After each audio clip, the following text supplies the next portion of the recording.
Baik, kita menuju ke pertanyaan berikut, Bib. Ini jauh dari Lampung, kayaknya ini via streaming ini. Siap. Baik, kita bacakan pertanyaannya. Alafu sebelumnya pertanyaan, Bib. Ini keluar dari tema. Untuk teman-teman kita atau saudara-saudara kita yang mereka ini terlahir dengan orientasi seks yang menyimpang atau dilahirkan dalam keadaan tidak normal.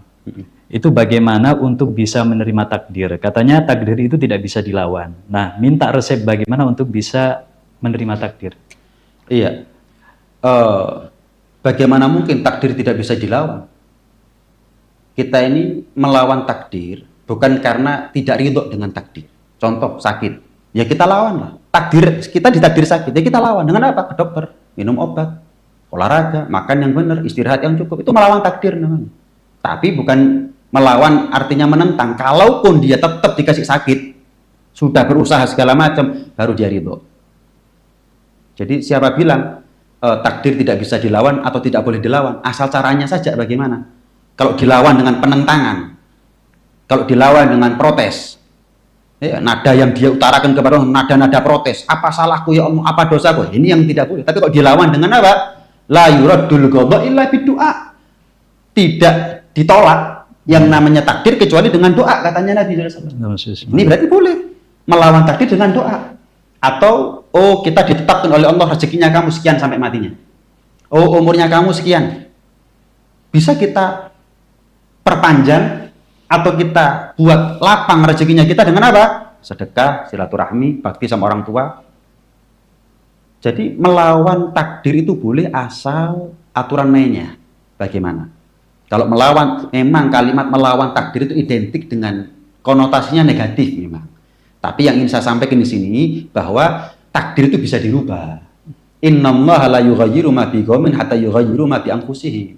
Allah nggak akan merubah suatu kaum sampai kaum itu yang punya niat, inisiatif untuk merubah dirinya sendiri, merubah nasibnya mereka sendiri. Nah, berarti dari sini bisa kita pahami bahwa yang namanya takdir itu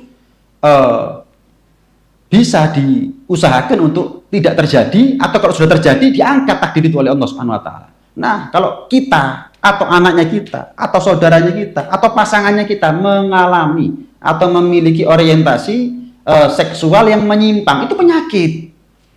Itu adalah penyakit. Namanya penyakit, ada harapan untuk sembuh. Walaupun tidak menjamin, tapi yang paling penting adalah dia tidak boleh ridho dalam keadaan berpenyakit. Dia tidak boleh rela dalam keadaan punya penyimpangan. Dia harus berusaha, berikhtiar sedemikian rupa gimana caranya sembuh. Sebagaimana kalau dia sakit, dia berharap sembuh. Kalau ada orang, ini saya nggak bisa melawan takdir. Oke, berarti kalau kamu dalam keadaan sakit, jangan cari sembuh berarti. Kenapa? Takdir nggak bisa dilawan katanya. Kamu dalam keadaan belum berjodoh, jangan cari jodoh. Kenapa? Melawan takdir itu namanya. Kamu dalam keadaan susah, cari pekerjaan susah, ya jangan melawan takdir. Udah diem aja di rumah kalau begitu. Kepingin tahu makan apa enggak? Setelah itu, nah ini gambaran, bukan ini loh. Jadi bicara tentang agama itu kembalikan kepada agama. Jangan ini nggak bisa. Kenapa? Nggak bisa saya melawan takdir itu bicara tentang agama. Kembalikan kepada agama. Al-yauma akmaltu lakum. Nah, ini agama yang sempurna. Ini agama yang sempurna. Nggak ada apapun permasalahan problematika kehidupan yang kita alami yang nggak ada jawabannya dalam Islam, nggak ada. Semuanya ada. Semuanya sudah ada. Tinggal kita apakah mengandalkan akal, menuhankan akalnya kita, persepsinya kita, atau kita datang kepada ulama. Gimana solusinya? Seperti tanya. Ini kan akhirnya mendapatkan jawaban. Tapi kalau dia nggak mau bertanya kepada ulama, dia lebih memilih untuk menuhankan akalnya, persepsinya, asumsinya pribadi, ya dia merasa benar sendiri akhirnya. Seharusnya kan tanya. Seharusnya kan tanya. Dan dari dulu sudah dianggap penyimpangan gitu. Siapapun dokter kejiwaan menganggap itu adalah penyimpangan. Bagaimana mungkin mau dinormalisasikan sementara ilmuwan semua mengatakan penyimpangan. Dari dulu dianggap penyimpangan. Kenapa sekarang kok harus dinormalisasikan?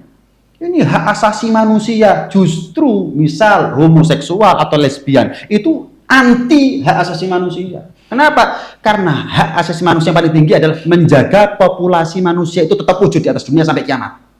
Nah, kalau homoseksual dilegalkan, lesbi dilegalkan, saya mau tanya, kira-kira bakal punah nggak manusia? Ya sudah. Ya kalau bakal punah apanya? Hak asasi manusia, manusianya sudah nggak ada. Jadi yang mereka keluar-keluar, ini hak asasi manusia, justru kamu yang paling anti dengan hak asasi manusia itu sendiri. Kenapa? Kamu ingin punah ini manusia ini semuanya. Bukan hanya nyalai kodrat ya. Iya, iya. Ini kamu bilang hak asasi manusia. Enggak. Enggak.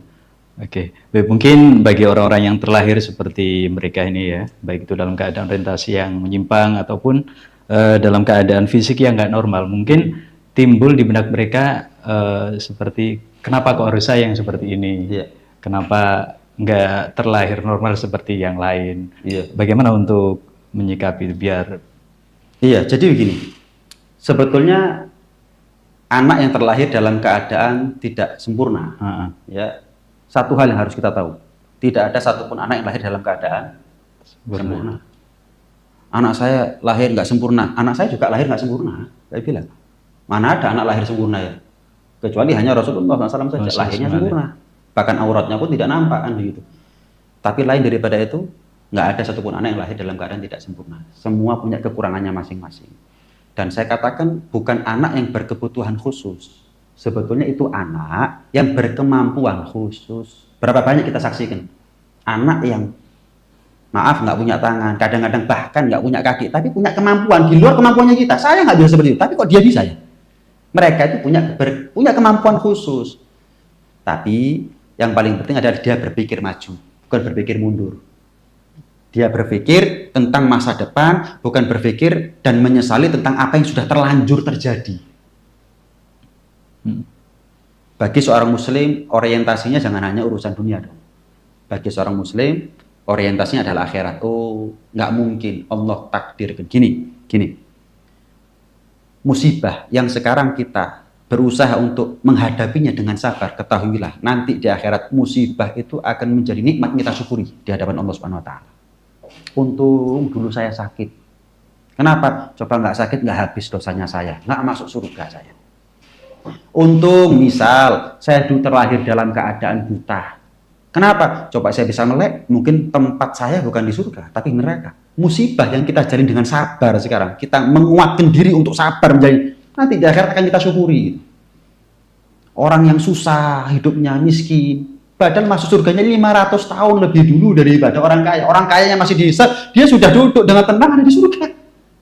Untung saya miskin. Coba saya kaya belum tentu masuk surga. Akan menjadi nikmat yang kita syukuri. Walaupun dulunya di atas dunia itu menjadi musibah yang kita sesali, yang kita ratapi, yang kita kepikiran terus. Untung saya nggak punya kaki. Kenapa? Ya, kalau saya punya kaki mungkin sudah main kemana-mana saya. Mungkin ke pelacuran, mungkin ke tempat judi, mungkin sudah ke macam-macam. Untung saya nggak punya kaki. Ada keterbatasan duniawi, tapi itu adalah keunggulan dan kelebihan buat dia nanti di akhirat. Nggak punya mata, keterbatasan duniawi, tapi ada kemajuan buat dia nanti di akhirat. Nggak punya kaki itu adalah difabel, tapi yang penting imannya yang nggak difabel. Yang penting adalah imannya yang nggak cacat.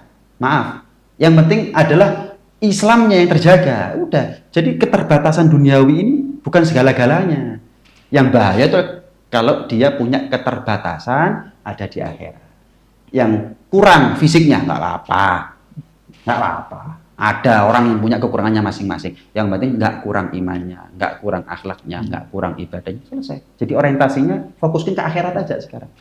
Apa? Nyelih murno. Iya. Mengalihkan perhatian dengan cara mikirkan akhirat. Pasti di sini ada hikmah yang Allah mau. Tinggal takdir kan ada dua, Ustaz Zain.